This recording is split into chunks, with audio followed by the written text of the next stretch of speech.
ভুয়া ব্যক্তি ও জাল স্বাক্ষরে প্রায় ৫০০ কোটি টাকার ঠিকাদারি ভাগিয়ে নেয়ার অনুসন্ধানী সংবাদ প্রচার করায় দেশ টিভির সংবাদকর্মীদের নামে মামলা করেছে মাল্টিবিম কর্পোরেশন।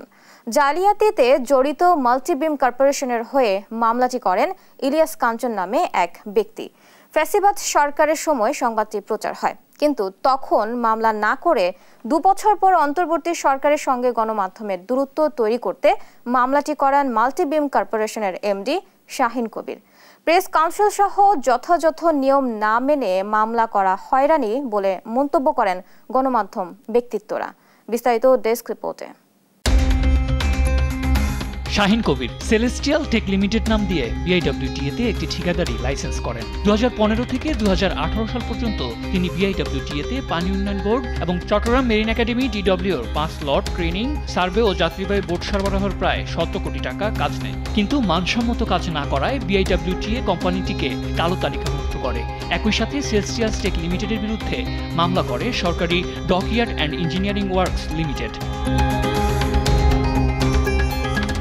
তারপর কোম্পানির নাম পরিবর্তন করে মাল্টিবিম কর্পোরেশন নামে প্রচারণা শুরু করে শাহিন কবির। মার্কেটিং ম্যানেজার পদ তৈরি করে প্যাট্রিক বেলেন নামে একজন কর্মকর্তা স্বাক্ষরে শত কোটি টাকার কাজ ভাগিয়ে নেন শাহিন কবির, যে স্বাক্ষরের সাথে প্যাট্রিক বেলেনের পাসপোর্টের স্বাক্ষরের কোনো মিল নেই। মূলত প্যাট্রিক বেলেনকে প্রতিষ্ঠানের ম্যানেজার সেলস সাজিয়ে নকল স্বাক্ষর ব্যবহার করে ৩০০ কোটি টাকার কাজ ভাগিয়ে নেন শাহিন কবির।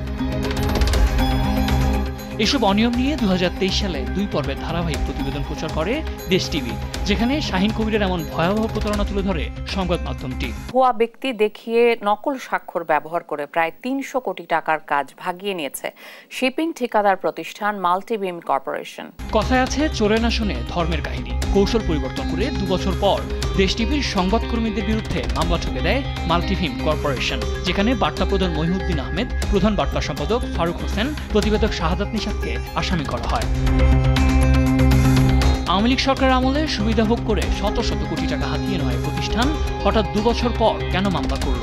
এমন ঘটনাকে ভিন্নভাবে দেখছে সাংবাদিক নেতারা। জানান, আওয়ামী লীগের সুবিধা নিয়ে এখন কেলেঙ্কারি থাকতে নিজেদের সাধু প্রমাণ করতে এমন মামলা অপকৌশল।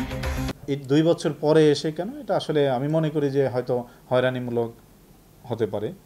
পাশাপাশি যেটা হচ্ছে, হয়তো সে পরবর্তী কার্যক্রমে আগানোর জন্য, তার ওই স্বচ্ছতাটা দেখানোর জন্য যে সে ওই সময় ভিকটিম, ওই সময় তার বিরুদ্ধে নিউজ করা হয়েছে, সে এখন মামলা করছে, মানে সেই ফ্যাসিস্টদের বিরুদ্ধে ছিল, এরকম একটা সিম্পেথি আদায়ের চেষ্টা, অনেক কিছুই একজনের থাকতে পারে। এই কারণে হয়তো আমি মনে করি এটা টার্গেট বেস।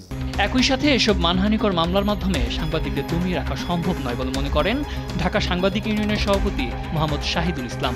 স্বৈরাচার সরকারের আমলে সুবিধা নেওয়া এসব মাল্টিবিম কর্পোরেশনের মতো প্রতিষ্ঠানকে কারা শেল্টার দিচ্ছে, তাদেরকেও খুঁজে বের করা উচিত বলে মনে করেন তারা। সাংবাদিকদের দিকে আঙ্গুল না তুলে যারা এই অন্যায়ের সাথে জড়িত, যারা এই অপকর্মের সাথে জড়িত ছিল অতীতে, তাদেরকে যদি আইনের আওতায় আনা হয়, তাহলে ভবিষ্যতে কেউ সাংবাদিকদেরকে হয়রানি করবার সাহস পাবে না।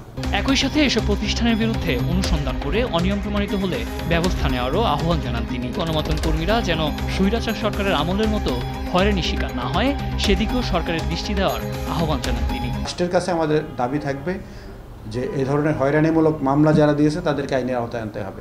নিউজ ডেস্ক, দেশ টিভি।